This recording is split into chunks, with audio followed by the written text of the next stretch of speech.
brushing, we're talking about the toothpaste and the toothbrush. That is the basic thing. That is what the parent wants to know. But what is it that we want to tell them? Almost 50 to 60% of Indian children tend to get cavities before the age of 6 years, which is it's a very depressing number. Almost every second child has got cavities. And these are preventable diseases. You can avoid it by counseling, by having the proper information. So what is it that we want to talk to the parent about in this first well baby visit? We want to talk about the diet that the parent should be following, because the diet is changing. If they're coming to us at 6 months of age, when the first tooth has come out, the diet is constantly changing over a period of time for the child. We talk about different strategies that need to change constantly, like even the brushing. Say a 6-month-old child, it's easier to brush, it's easier to hold the child and brush their teeth because there's 1 or 2 teeth. But the same child at 1.5 years, it's a little bit difficult to brush. So we want to change their strategies over a period of time. We want them to come in again and again and meet us at specific times and let us give them the proper information, the time-oriented information at that particular time. Also, we want to talk about the accidents and injuries that can happen because of mouthing. All the children are mouthing at that age. Some of the things seem like common sense to us, but parents are not aware, and we need to give them that information. Of course, we educate them on caries. Like I said, every second child in India has got cavities. We need to give them information as to how it starts, why it starts, what care they need to be given at that particular time. And the most important is they want to know how to take care of their teething child. All sorts of schedules go ORI when the child is teething, they're not sleeping through the night, etc. Home remedies, what other care they can take while the child is teething. All these things we need to discuss with them. And like I said, it takes almost 35 to 40 minutes. It's a lot of counseling that you have to give the parent. We're not really looking into the child's mouth at that time. We're just imparting a lot of that particular time. So it would be wonderful that every pediatrician should have a pediatric dentist in their well baby clinic. Thank you. Thank you, Dr. Apeksha. The next question is to you, Dr. Khushbu. How long should we wait for the first tooth to erupt? That's a milk tooth to erupt.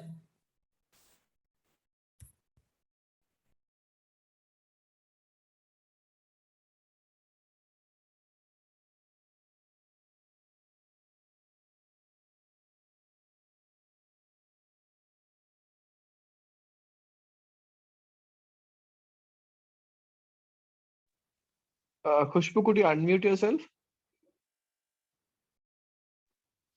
Sorry about that. I didn't realize I was not on unmute. Dr. Jain, can you go on the next slide, please? Thank you. So as we can see in this eruption chart, on an average, the first milk tooth erupts by anywhere between 6 to 12 months of age. A lot of parents visit us and I'm sure visit the pediatrician asking or showing concerns that the first tooth has not erupted till the first birthday. So up to 18 months of age is where we consider that it's okay, we can wait and watch. There are some children who have a delayed eruption of teeth. So there's nothing to really worry about. We just need to assure them. Yes, if post 18 months of age, if the teeth have not yet erupted, then we do consider stepping in and probably taking some radiographs just to confirm the proper development of the tooth buds. But at the same time, it's very important to understand what are the reasons for delayed eruption of teeth. So mainly low birth weight and premature babies, because they have a lot of developmental delays, tendency for developmental delays. So delayed eruption could be one of them. Second is genetics, family genetics or various genetic disorders like Down syndrome, amelogenesis imperfecta, or things like regional odontodysplasia. These are all contributing factors for delayed eruption of teeth. Also, vitamin deficiencies like vitamin D resistant rickets can play a role in this. Also, certain developmental disorders like hypopituitarism and hypothyroidism. All these factors, if they exist, then we know that that could be one of the causative factors. But if none of these exist, then up to 18 months is something that we should not worry about.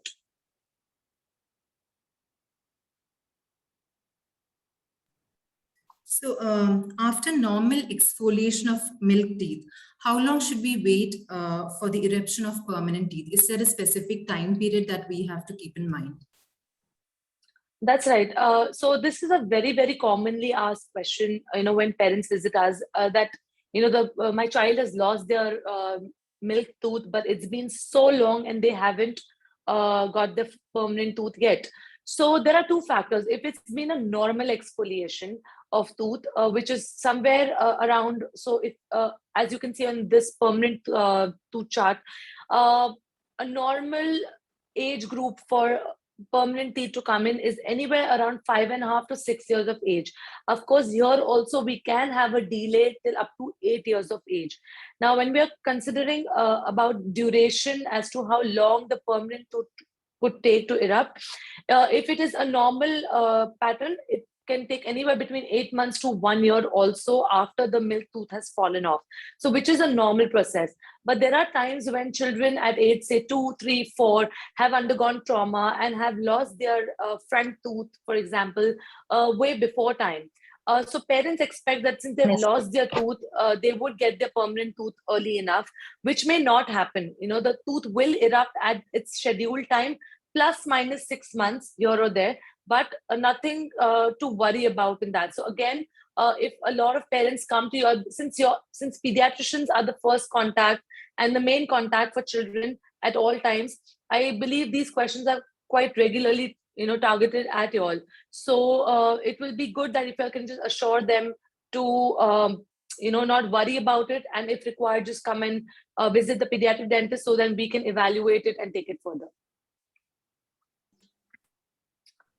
Thank you, Dr. Khushbu. Dr. Apeksha, some newborn babies have eruption bulges or teeth that have already erupted in the oral cavity at the time of their birth. Should these teeth be extracted? How do you manage this condition? It's very simple. You have to determine whether the tooth is mobile or not. All right. If the tooth is extremely mobile, you're worried that the child will aspirate it while breastfeeding, bottle feeding. I get called into the NICU many times because they are feeding with a syringe and they are worried that the child is going to aspirate the tooth. So if it's really mobile, you have to extract it. There's no two ways about it. However, some of these teeth, they come out a month or two after the child is born. And those teeth are generally just sharp and they are not mobile. So it's not necessary to remove those teeth. It is better to either round it off or to cover it up. The reason for this is that it's causing pain on breastfeeding to the mother. It's creating ulceration, as you can see in one of the pictures. It's creating ulceration on the tongue while the child is suckling. So it's causing pain to both mother and child. So what we do is we cover it with a filling material, nicely round it off, and the child and mother can continue. We don't want the breastfeeding journey to get stopped that early. So just cover it up, make sure that they are both comfortable, and that's about it. Thank you, doctor. In case of children who come to us with aphthous ulcers, acute or recurrent, what are the factors that should be kept in mind and how do we manage them?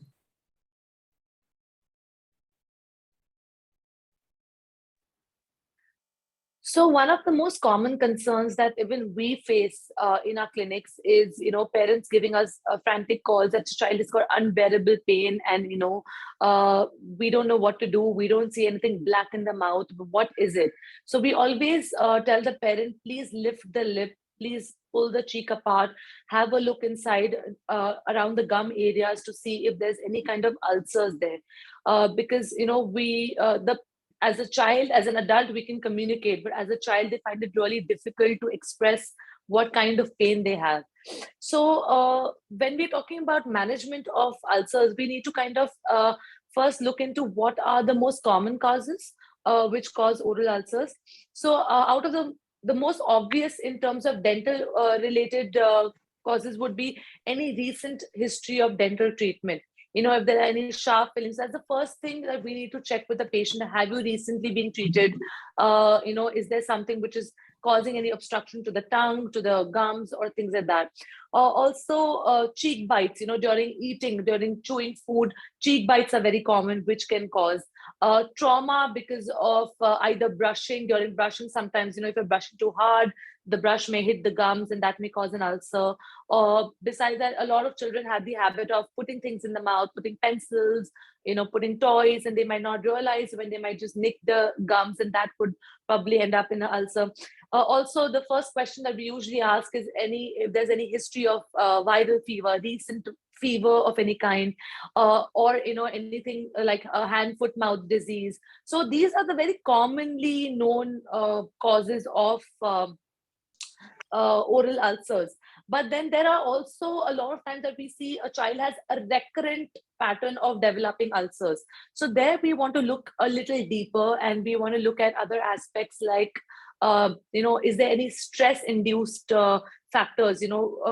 Children today, especially in this whole pandemic, also, we see a lot of stress that is from which a child may not be able to express again. So we need to try and look for those factors. Also, nutritional deficiencies, like deficiency of zinc, vitamin B12, B1, B2, folate deficiency, iron deficiency. All these can play a role in causing recurrent ulcers. Now, of course, there are also not so common causes of ulcers, but it's too vast a topic. So I will ask Dr. Jain if she can, if anybody is interested in reading up more about it, we can attach a link of an article, which is a review article, which everybody can go through. Dr. Jain, if you can add it to the chat box later.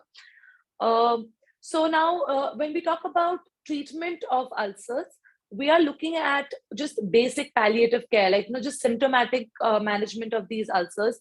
So which would be, one would be, a lot of parents have already tried quite a few home remedies. They'll apply ghee, they'll apply, toothpaste. This is what commonly we hear.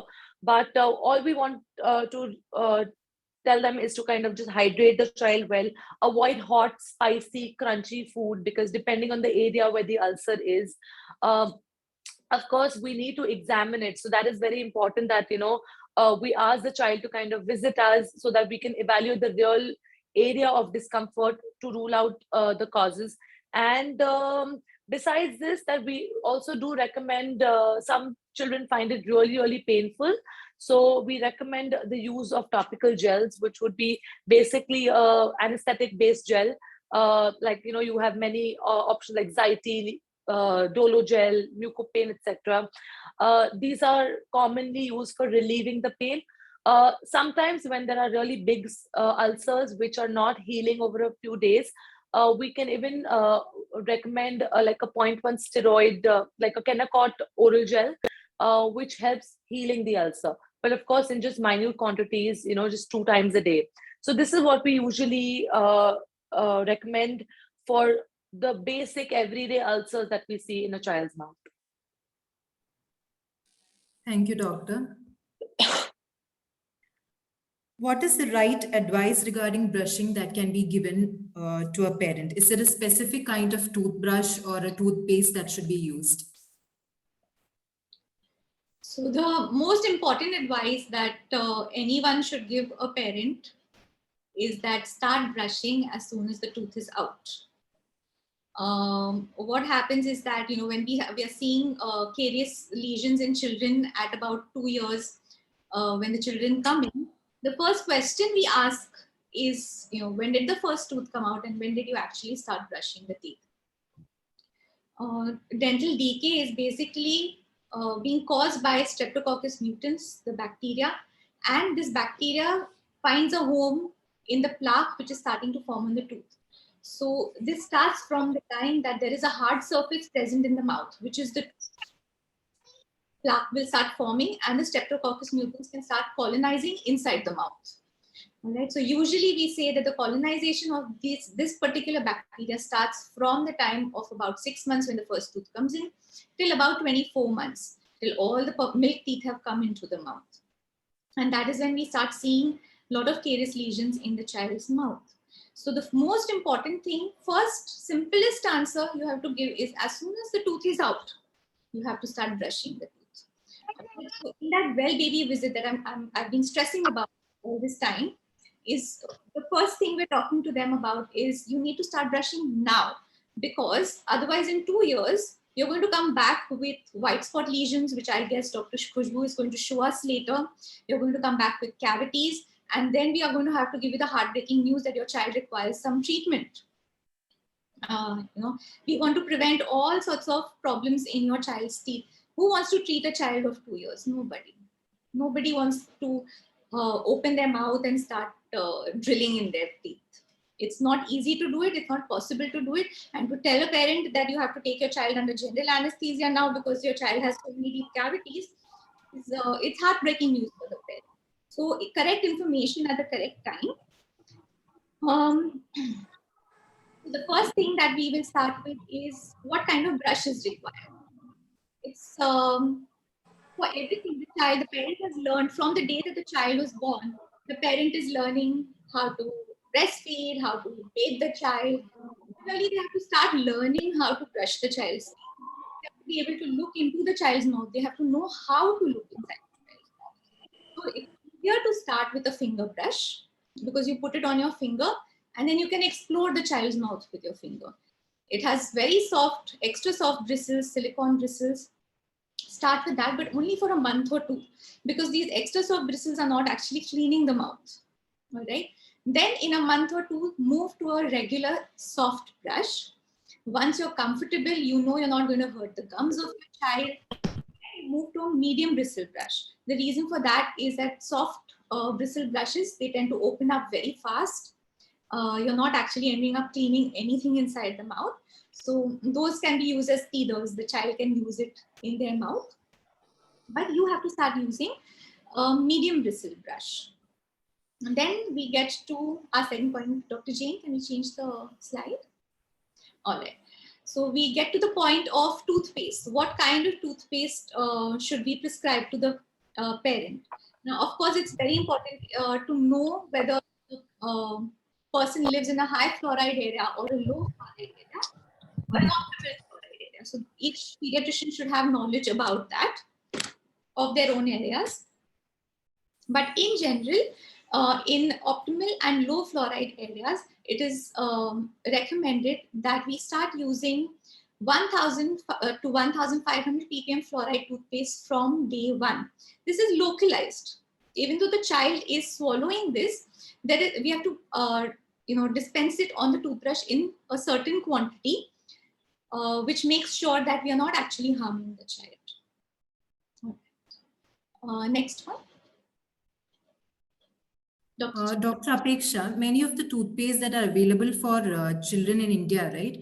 They, to my knowledge, they contain somewhere around 550 ppm of fluoride, right? Which was the earlier recommendation.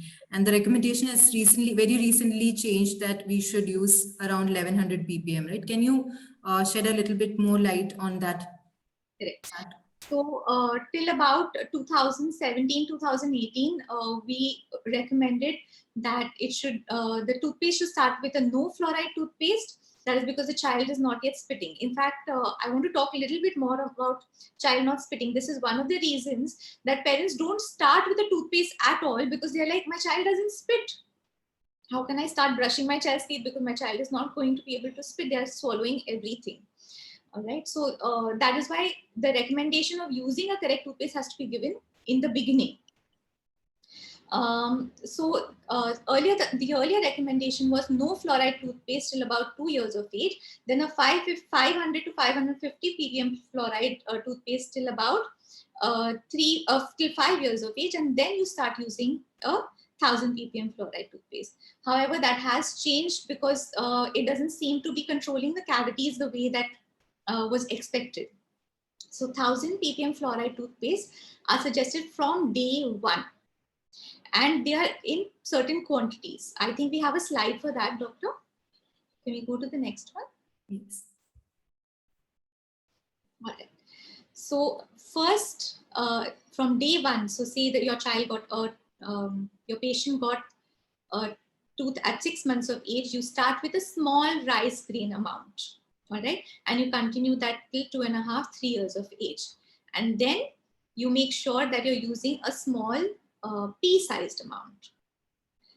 And always spread the toothpaste on the toothbrush, like the second one, the last picture that we can see with the yellow brush. You have to smear the toothpaste on the toothbrush so that the child is not swallowing or spitting the entire toothpaste out. We're actually delivering the optimal dose of fluoride that is required for caries control in the child. And this amount of fluoride, as recommended, is not causing any harm to the child. Thank you, doctor. How often should a child have his or her teeth checked?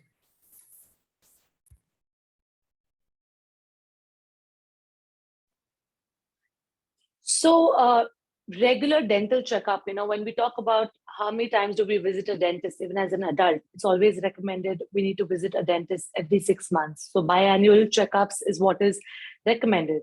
But when it comes to kids, this varies a little bit because, there are constant changes happening in a growing child. So, based on individual evaluation, individual analysis, we need to decide what or how often should we see a child at the dentist.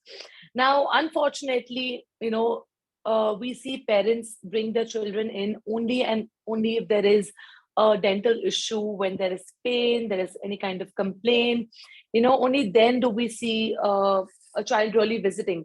Like Dr. Apeksha insisted and mentioned and kind of emphasized on the fact that the well baby visit should have children visiting from like 6 months or 1 year of age.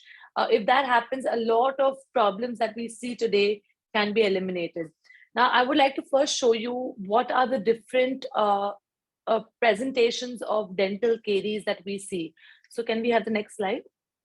So this is a range of children aging with between 10 months to 5 years of age, showing different levels of decay in their teeth. If you look at the picture on the top left, and you can appreciate that little yellow spot and these little white lesions, which we call as white spot lesions on the teeth. This is a 10-month-old baby. Here the parent was very, very vigilant, and they wanted to they were concerned about, why does my child have a spot like that? Whereas if you move to the extreme bottom right, that is a child who is 5.5 years old. And imagine for 5.5 years, or at least for 3 years, the child has been moving with dental decay in their mouth, and the parents have not felt the need to do anything, for them. So this is what, in such cases, so when I see a child who's got these early lesions, I would probably want to see them at regular follow-ups every 1 month, so that I can keep a tab on how the teeth is progressing, can advise the correct treatment required at that point, so that we can keep that decay, which is just starting, under control. Whereas a child who is also showing the extensive broken down teeth, we would want to probably see them initially every month. Once their treatment is over, we would probably see them every 3 months to kind of do basic preventive treatment, which Dr. Apeksha will be talking about, and then every 6 months. So it really varies from child to child. I prefer seeing children, especially when they're new into the dental environment, every 3 months, because it helps making them comfortable. It helps, building a confidence in their minds, making them comfortable with the entire dental environment. So that is for me personally, that I would say 3 months. But if not, at least a 6-month checkup is absolutely mandatory.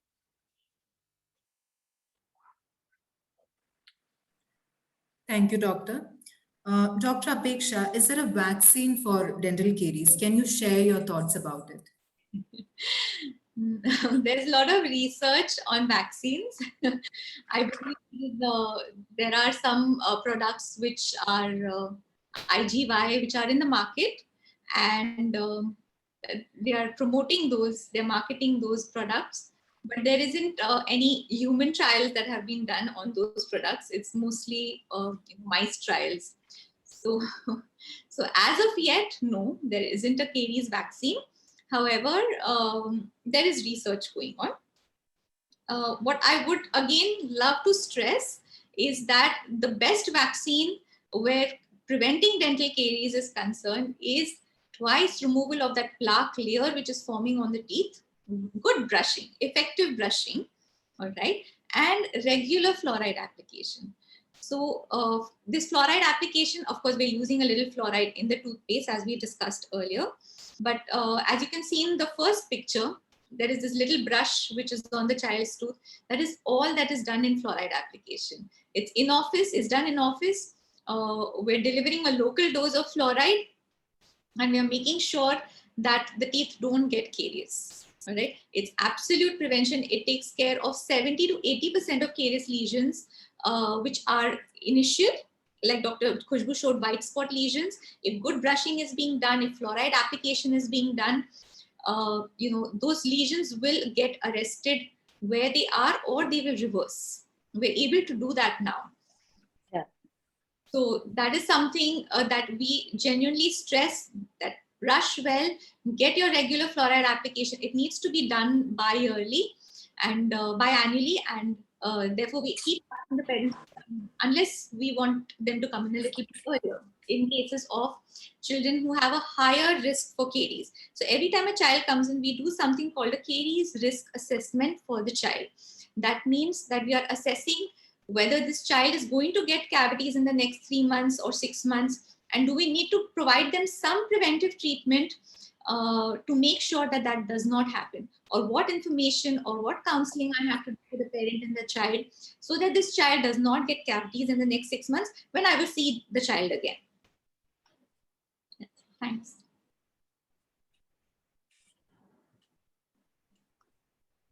Dr. Apeksha, coming to your earlier topic, can you tell us what are the common toothpaste brands which we can use in infants or older children? If you remember, I have shown one picture.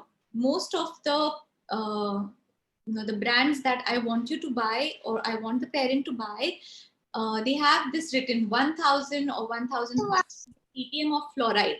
That is what is written behind. Whether it's silica fluoride, sodium fluoride, it doesn't matter. Or what is written is 1.25% of fluoride. All right. Now, there are various brands available. However, they are not available with your local chemist. They are available online, and they are available with imported goods shops, because it hasn't, the new information that we require 1000 ppm of fluoride from day one has not percolated into our general market yet. All right. So what I would suggest, so Aquafresh, if you want me to give you names, then Aquafresh, Oral-B, all of these have toothpaste available on Amazon or similar sites online. It's easy to access it. All you have to type in is something like Milk Teeth or Little Teeth, which is the Aquafresh brand, and you'll be able to purchase it. Thank you, doctor. Now, this is something which I have come across a lot. Okay, is there a right age to do dental treatment? Many a times parents come to me and they say they have been told that there is no need to get any treatment done because these are milk teeth anyway. So what is the right advice? So, on a lighter note, can we go back to the previous slide? Yeah. On a lighter note, a lot of times parents, and not just parents, even people, doctors, doctors from my own family, when they ask me this, "Arey doodh ke daant hai, why do we want to treat them?" And I just laugh it off and tell them that, I have done pediatric dentistry for 3 years. I'm sure I did it for a reason because, milk teeth are important. So that, like, jokes aside, so yes, they are temporary teeth, but they are in a child's mouth for a good 12 crucial years of the child's life. So definitely they are there for a reason, right? Can we move to the next slide? Yeah, so awareness the awareness of regarding treatment of these milk teeth is very low. Like I said, not just amongst parents and layman people, but even in our entire medical fraternity. Unfortunately, even a lot of dentists, who are mainly treating adult patients, also tend to kind of just give symptomatic treatment and do not really advise therapeutic care for the child. So when we have situations like this, I always ask the parent, can you click that an ounce of prevention is worth, no, just back, sorry. Yeah, an ounce of prevention is worth a pound of cure, because we always would want to see teeth which are absolutely healthy, as we see in the left picture, rather than a ghastly image of teeth, which is unfortunately a everyday scenario that we see in our practice. Where children come with teeth full of decay. So, what do we want to explain to the people who are asking these questions? The first important thing is that we need to make them understand why are milk teeth important. So, starting with number one, the milk teeth are the foundation pillars for the permanent teeth. As you can see in this image, this is like roughly a mouth of a 5-year-old, where you can see these tooth buds which are right above the milk teeth in the mouth. Now, the milk teeth which are present, they are acting like a guiding path for the correct straight eruption in a right path, or also in a healthy manner, for them to erupt in a healthy manner. So it's very important that we preserve these milk teeth so that the permanent teeth that come in are well aligned and also healthy. Number two, one of the most common factors in today's date is aesthetics. Kids as young as say 2 years are also very, very conscious about their looks and how their teeth look. Dr. Jain, can we have the next slide? Yeah, so I would like to explain over here. This is a 3.5-year-old who came to me with absolutely broken down front teeth. And this child was so conscious because he refused to talk. He was an absolutely quiet child, would refuse to talk or interact with anybody. And we realized over a period of time that the reason behind it is that he was very conscious about his front teeth being so broken down. The minute we got his teeth replaced after extraction, whatever the treatment that we gave him, he actually started smiling. I have seen him for follow-up visits, and I could just see him be so interactive, and it was a completely changed personality. So we know that it does affect children also. The next image will show us how a 2.5-year-old girl who came to me, and can you imagine, at 2.5-year-old, I was probably learning ABC, but this 2.5-year-old told me, "Auntie, can you make me pretty again?" She was so conscious about wanting her teeth restored, and she was so happy and all smiles, when we managed to give her a almost perfect smile. So it's very important to consider aesthetics from a child's point of view, but also early loss of, say, front teeth will lead to speech issues, because it's the initial ages where the speech is getting developed, anywhere around, say, between 2 to 4 years of age. So early loss of front teeth will have speech issues, especially with certain sounds like S, L, N, so these are the ways that we kind of understand when we're talking to a child. Also, early loss of tooth in the back region, in the posterior region, will lead to the other teeth kind of closing the space and again not letting the permanent teeth erupt correctly. So that can lead to further issues in a child's mouth. So these are the top 2 reasons why we want to stress on the importance of milk teeth in the mouth. Moving on, the next important factor is presence of infection. I always tell a parent that, if a child has any injury on the hand or any other part of the body, and if you see pus over there, you're not going to let it be. You're going to immediately seek treatment and want to kind of make sure that the area heals well and the child is healthy. So why not with the mouth? So if you can look at this X-ray, you can see there's a little gum boil, that you can see that white boil that is like an abscess that is formed.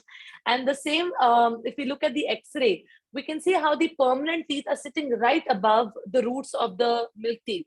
So any infection, any pus that is forming in the gum area is going to directly affect the permanent tooth bud, which is developing at this stage. And we can have problems in the tooth bud in the form of lesions that develop because of delayed care. So it's again very important to stress that these teeth need to be treated, whatever be the ideal treatment protocol that we can decide based on the clinical examination, the symptoms and the signs, but we need to see them to be able to help them treat the infection. So here I will show you a case where this on the left, you can see a child that I treated who was 5 years old when she came to me. This is a picture post her treatment. One tooth we've extracted, and on the other side, we put a crown after a root canal treatment. But the damage that had to happen because of the infection that existed already, yeah, it already damaged the tooth bud. And if you can see in the middle image, the arrow which marks like a little yellow spot in the tooth, that is basically a developmental defect on the tooth, which has arisen, which is like happened mainly because of the infection that existed in the milk tooth. So here we had to extract the tooth for various other reasons because of braces and stuff like that.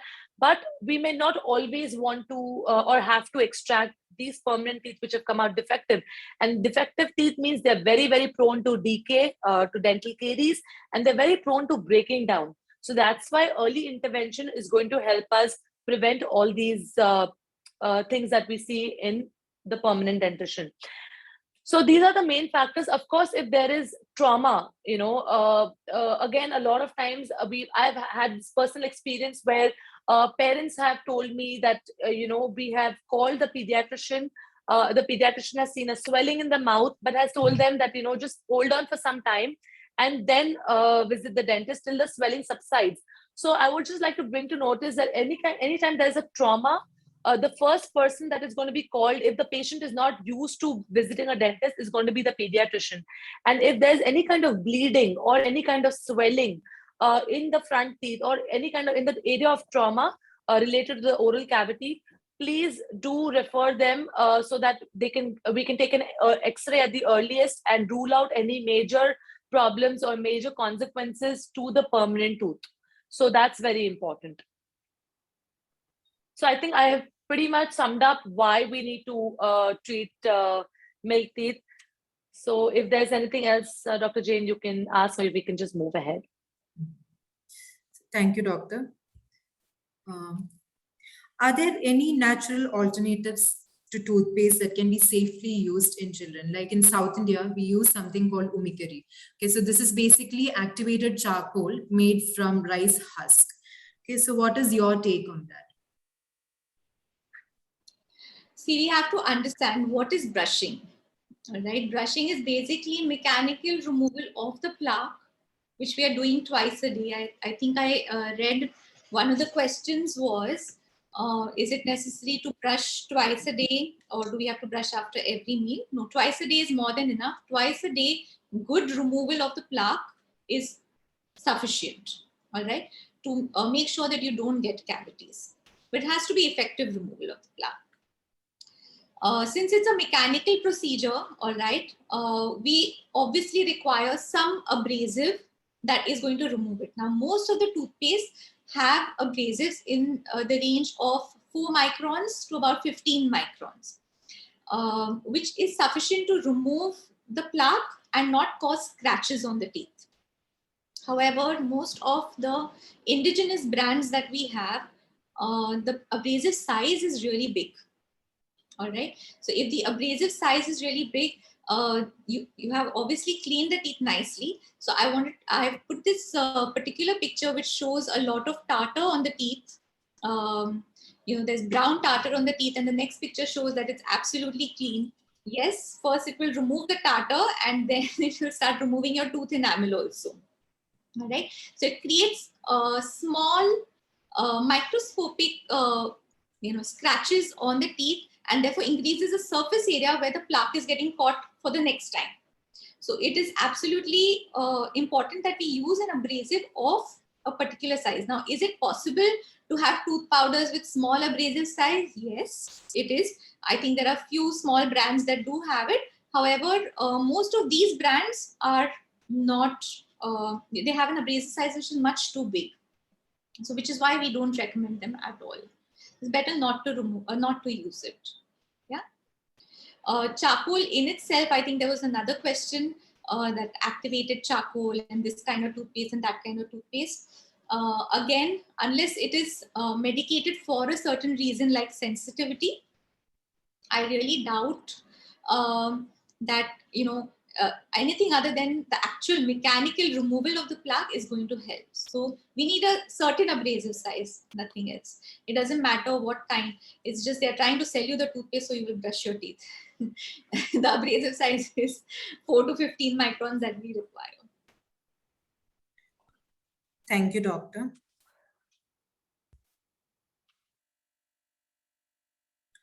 Now, this is a very vast topic, okay? So, can you shed some light on, like, from a pediatrician's perspective, like, how do you identify malocclusion? Okay, and how does a pediatrician identify, and when do they refer the child to a pediatric dentist? Correct. Like you mentioned, it is indeed a very vast topic and can actually be a topic of presentation for like a good 3 hours also, and still like not finished. But like you said, just to shed light on what are the different kinds of malocclusion that we do see in practice. Firstly, it's important to understand what exactly is malocclusion. It's nothing but, so a basic occlusion, is the relation of the upper teeth to the teeth of the upper jaw to the lower jaw. That's occlusion. Any abnormality in this, in the ideal occlusion, is basically malocclusion. Now, crooked teeth is, as we can see in these pictures over here, they are a very, very common sight in most children today. There are various factors that do lead to crooked teeth. Now, when we consider the options of crooked teeth, we also need to evaluate and understand and diagnose what is the causative factor, what is causing crooked teeth. Now, one is that we have crooked teeth in the in the primary dentition. Now, a lot of times, especially in today's date, the children today are eating a lot of processed food as compared to probably the older generations. There's not as much texture in their diet, which is something that I highly recommend from an early age. I insist that parents, give even infants, like once they've started eating solid food, give them textured food as far as possible and not mash the food, because chewing is going to help mold, help work the cheek muscles, the buccinators, and the orofacial muscles, which is going to help develop the jaw, help develop it in the ideal position, which would be like, say, a U position. So that is so this is how we can start off early. Now, when we are looking at the commonly seen, when a patient comes in to visit us or probably visit a pediatrician, what do they see? So I will try and take it up. First I will just try to show you what are the different types of problems that we want to look at. So first is excessive gaps, something which parents complain a lot about. Then is crowding of teeth, that is, teeth are all overlapped, jumbled all over the place. Then something called as an open bite, that there's a big gap in between the upper and the lower front teeth. Then there is a deep bite, like, when the parent says, oh, when the child is talking, or it's just like, we can't even notice the lower teeth when they're biting, it's not visible at all. Then there's something called as a cross bite. So normally our upper teeth are going to close over the lower teeth like this, but in a cross bite, it's the reverse direction. So the lower teeth are occluding over the upper teeth. It could be either in the front region or it could be in the back region. So these are things that we want to look out for. Also, when we're talking about cross bites, we also want to evaluate the jaw. Is it something related to the jaw? Is the jaw position in abnormal function? Like, is it a very prominent lower mandible, or is it the upper in the maxilla, which is a little deficient? So the skeletal profile of the child is also something that we would want to evaluate. Again, a lot of parents come in saying that, we have these really jutting out, like buck teeth, which we can see, or they'll say, oh, we have teeth which are like, Dracula like. So all these things come under the window of malocclusion, and all these things require management. Now, depending on the severity of the malocclusion, we can decide what kind of treatment is required. But it's important that from your point of view, if a parent does ask you about any of this, you'll look out for these particular clinical scenarios. Also, there are various habits that contribute to severe malocclusion. So I will run through the most commonly seen 3 habits, starting with mouth breathing. Now, again, I would like to just show you this picture where this was a 5-year-old girl who had a perfectly aligned U arch. She had a mild, you can see there's little mild crowding in the front region, but otherwise her arch shape was pretty good. Now, the same child, when she turned 10 years of age, has presented with almost like a V-shaped arch, and that's mainly because of her mouth breathing habits. Her upper jaw has narrowed down, her teeth have started protruding. So if you move to the next slide, you will better appreciate what are the commonly seen characteristics of a mouth breather.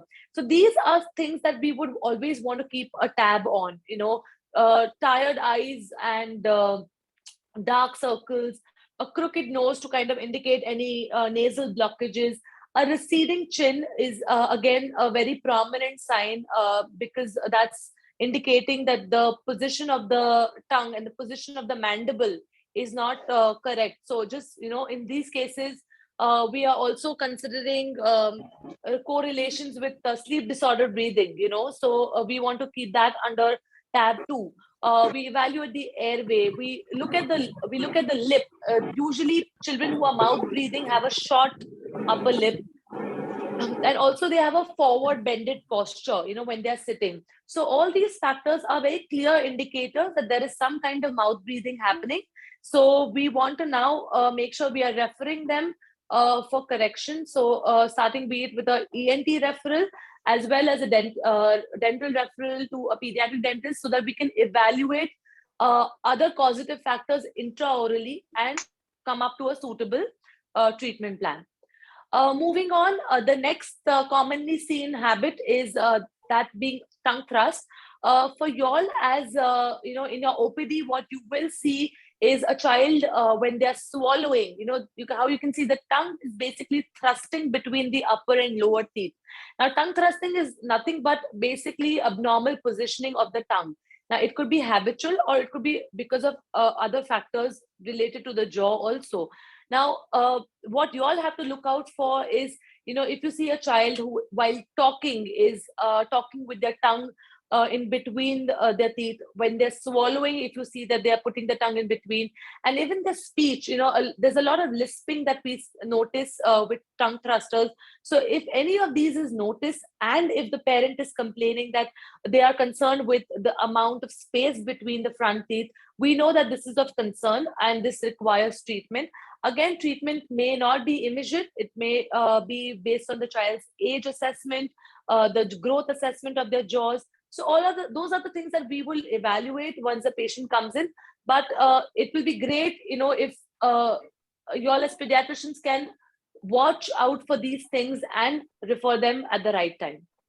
Lastly, the most common and probably one of the toughest habits to break is thumb sucking, because usually by the time the parent actually comes in, they have tried a lot of techniques, applying mirchi on their child's thumb and all these other chemicals, which most parents are aware of today, like Fimite.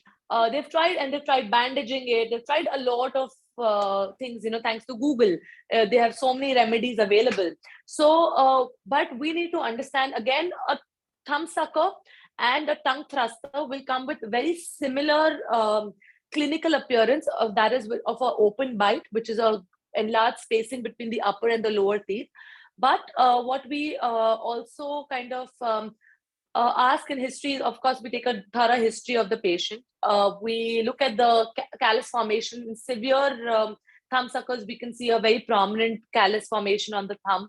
Also, we need to evaluate what are the effects, how it's affecting the musculature and the development of the jaw. And if we intervene early, say before the age of, say, 5 and 6, because the child is because it's a growing child, like a growing jaw, developing jaw, a lot of these open spaces self-correct.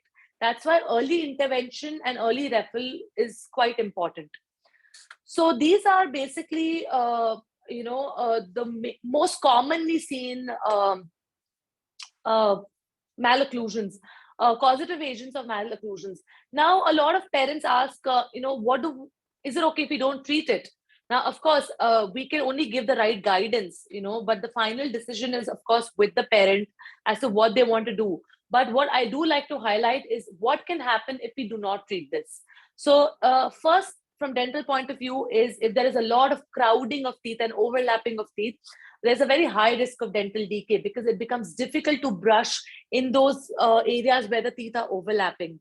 Also, because of lack of correct brushing, gum disease is something which is very prominent. Like, we can have a lot of deposition of plaque and tartar, which can lead to gum problems.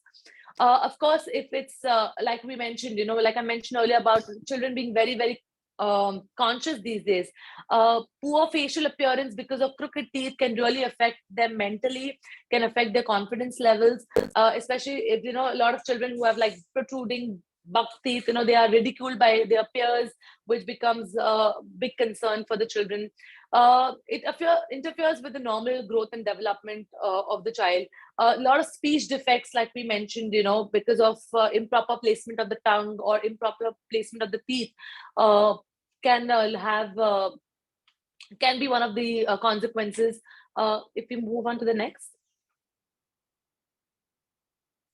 Improper deglutition. So basically, when we are talking about, swallowing, abnormal swallowing can also affect abnormal muscle function because the tongue is not being placed in the right position, difficulty in chewing appropriately, risk of trauma, especially with children who have very protruding teeth, and there are a lot of children are into sports. So there's a very, very high risk of trauma. And if, in the long term, when the child is an adult, because of improper occlusion, a lot of TMJ disorders and pain in the TMJ area is also quite noticeable. So these are all the reasons why we really insist that children should have malocclusion treated early on at the right age. So usually a child between 6 to 8 years, we definitely recommend them to visit a dentist so that they can get evaluated for any developing problems. And of course, if the child is older, then we have fixed orthodontic care that we can provide to them. Another thing that I would just like to add, which I think came in as a question in the chat box, was about flossing. So when I spoke about a risk of dental caries because of overlapping teeth, one way is brushing correctly is difficult to brush. And so that's where we start advising use of flosses. We use dental floss to go in between the areas, between the contacts of the teeth, because even if you do not have malocclusion, those are areas which do not get accessed by the brush. So it's very important that we start flossing teeth. There's a very big myth that flossing will cause gaps between teeth, but that's not true. We recommend flossing for children as young as 3 and 4 years of age, because as soon as the contact of the teeth develop, we know that food can get stuck in between those contacts. So we want to make sure that the child is being flossed by the parent from then, and it causes absolutely no problems. Yes, it might take a little while to understand correct flossing. That's where we are there to help. But please, if any question is asked regarding flossing, it is absolutely recommended, especially in cases of malocclusion. Thank you, Doctor. Dr. Apeksha, is it advisable to do root canal treatment for milk teeth? If so, is there a right age to do the treatment? And when should it be done? When do we say that the tooth has passed the point of where it can be filled or restored, and now a root canal treatment should be done? So if it is indicated, it has to be done. It's as simple as that. All right. It does not matter what the age of the child is. If the infection has reached the third layer of the tooth, so there is enamel, dentine, and then there is pulp. The pulp is the nerve of the tooth. If it has reached that area of the tooth, if it has infected that area of the tooth, it needs to be cleaned out. All right. Now, of course, we have to have good roots to do a root canal. So that is an important consideration, but that is a clinical consideration, not something to worry the pediatricians with. But if it is indicated, if a parent is coming and asking that, we went to the dentist and they are saying root canal, but my child is only 3 years old or 4 years old. How can the child undergo a root canal? That is something that has to be done. Therefore, the dentist has recommended it. Now, the thing is, like Dr. Khushbu also spoke earlier,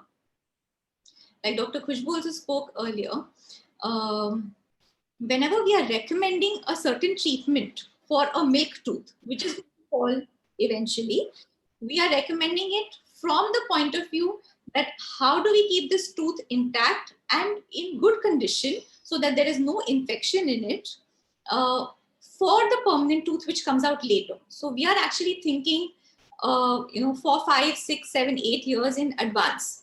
We are making sure that that permanent tooth should come out properly. One of the most important questions that most parents ask, and I'm sure they will ask the pediatrician also, is that if we do a root canal in this tooth, the nerve will die. So how will the permanent tooth get its nerve? How will that remain proper? So the thing is that both the teeth are made differently. The main nerve is giving branches to both the teeth separately. The new tooth will form in its own way without any harm.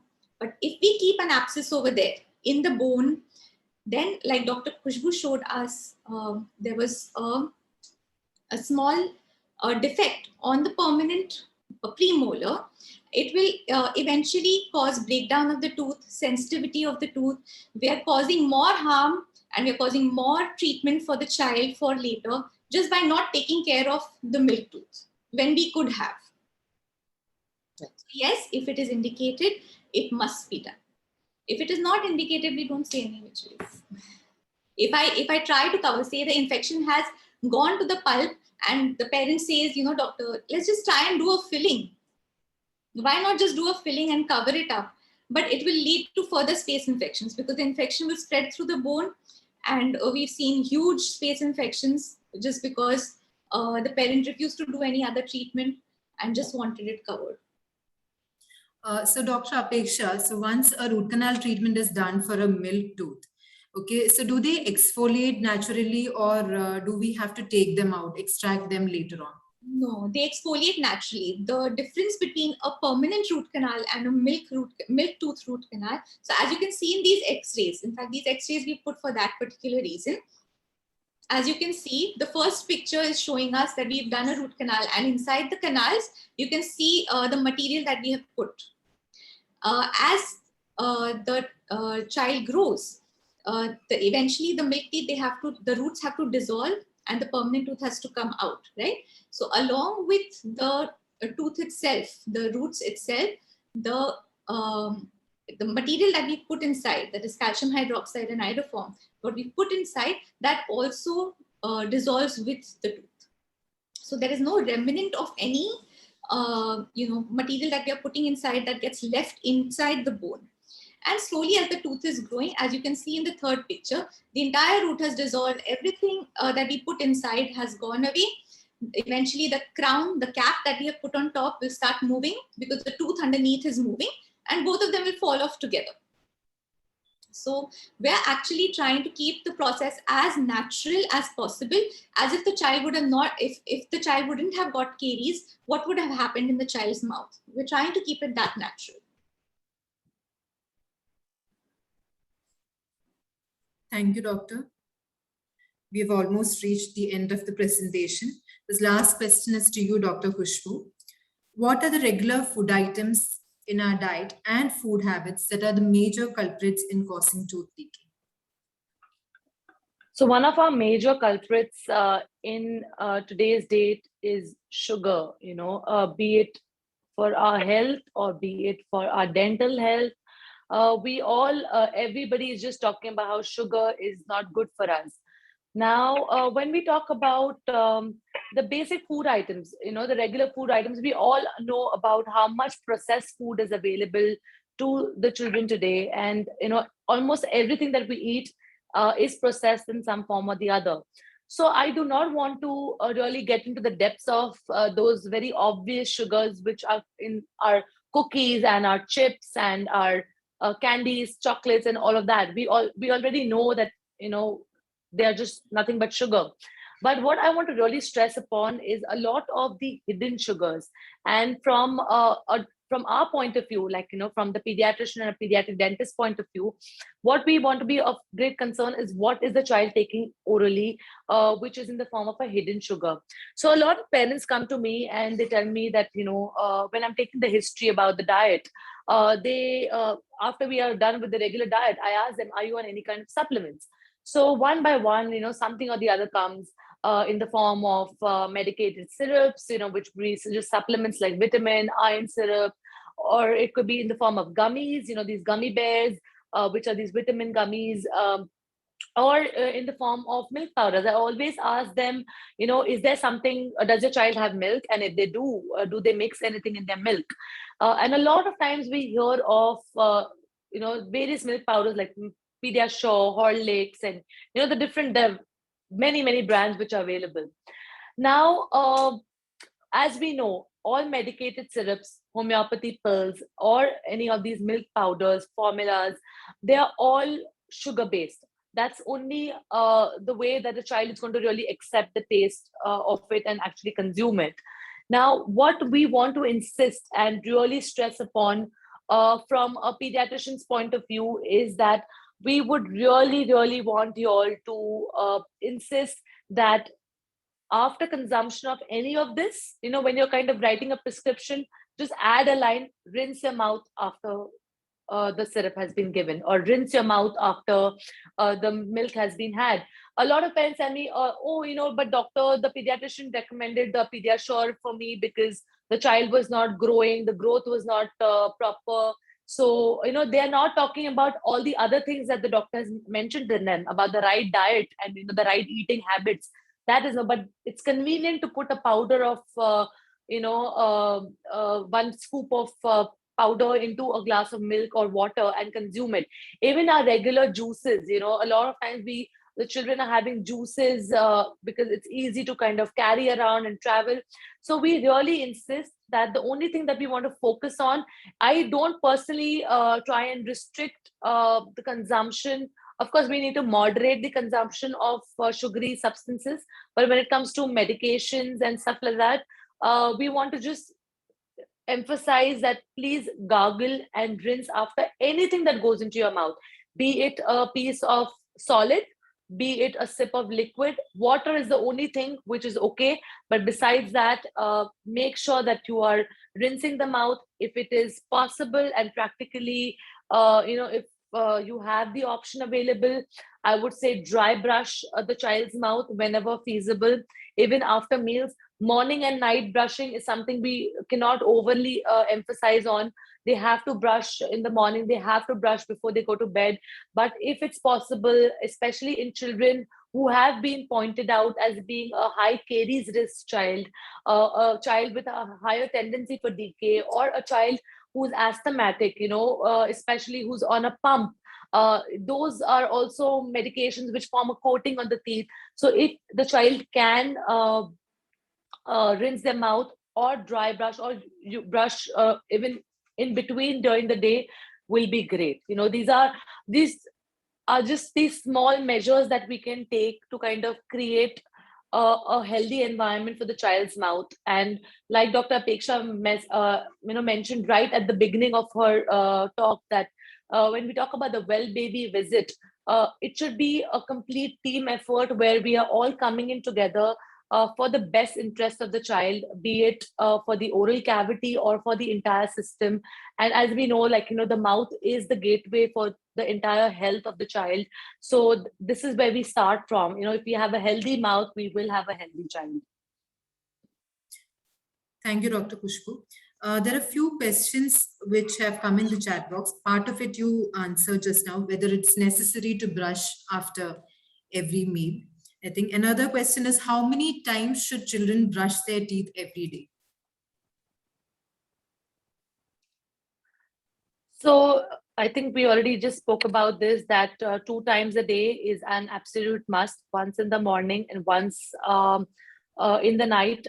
Again, a lot of children who are like young infants who are yet feeding, and they do wake up for feeds in the middle of the night. We do recommend just the use of a little muslin cloth wrapped in the finger to clean the gum pads as far as possible, so that we can maintain a clean environment even post feeds. Okay. Another question that has come in is there any complication if children swallow GC tooth mousse? And how often and how long can we use it? So GC tooth mousse is basically nothing but casein, phosphopeptide, and amorphous calcium phosphate. It's CPP, ACP. That's the main component. So casein is the milk protein, and so what we are doing with prescribing GC tooth mousse is that we are just reinforcing the tooth with calcium and phosphate minerals. Now, as I had shown in the earlier pictures, when the child is in the very initial state of white spot lesions, now, a regular usage of a tooth mousse can actually help stabilize as well as reverse these lesions. But, it is something that we recommend probably twice a day for at least 3 months to actually start seeing the effects.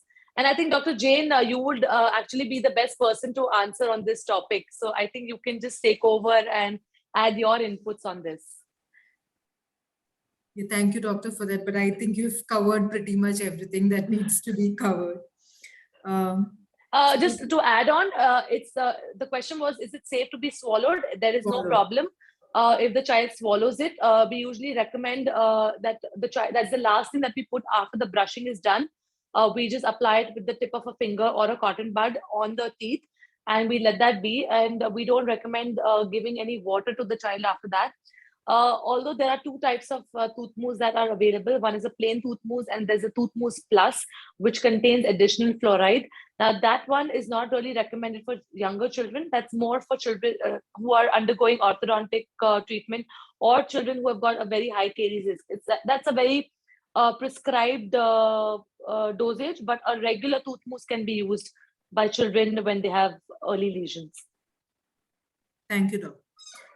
Dr. Apeksha, is electric rechargeable toothbrush recommended for children?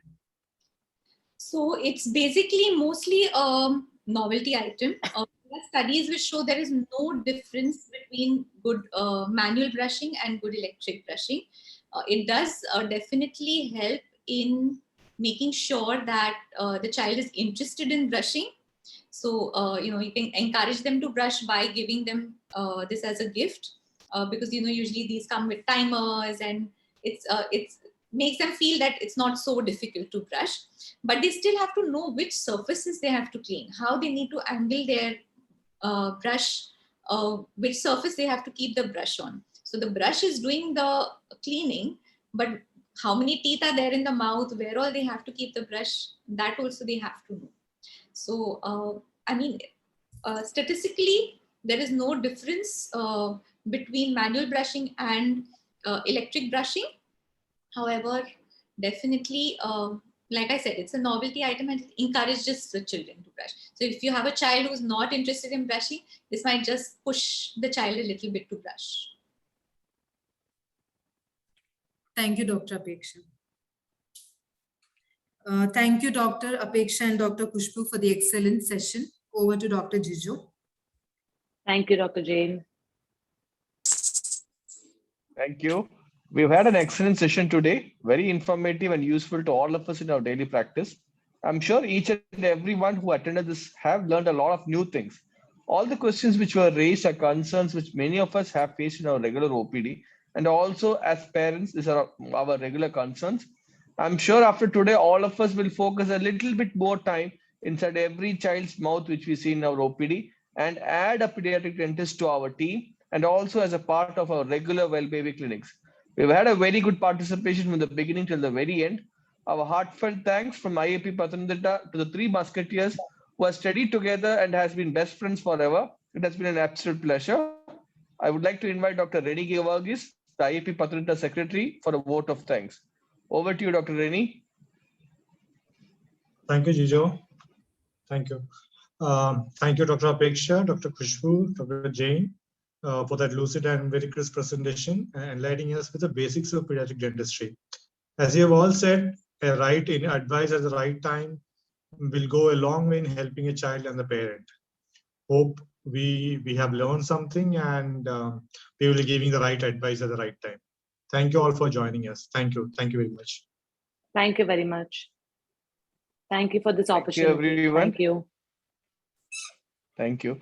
We'll be coming back next on November 18th with the next session. For our next session, we have Dr. Georgis joining us on child rights. We're hoping to see everyone for the next session. Thank you for today. Dr. Khushbu, Dr. Apeksha, Dr. Jain will be ending the session for today. Thank you, everyone. Good night. Thank you, Dr. Jijo. Thank you. Good night. Good night.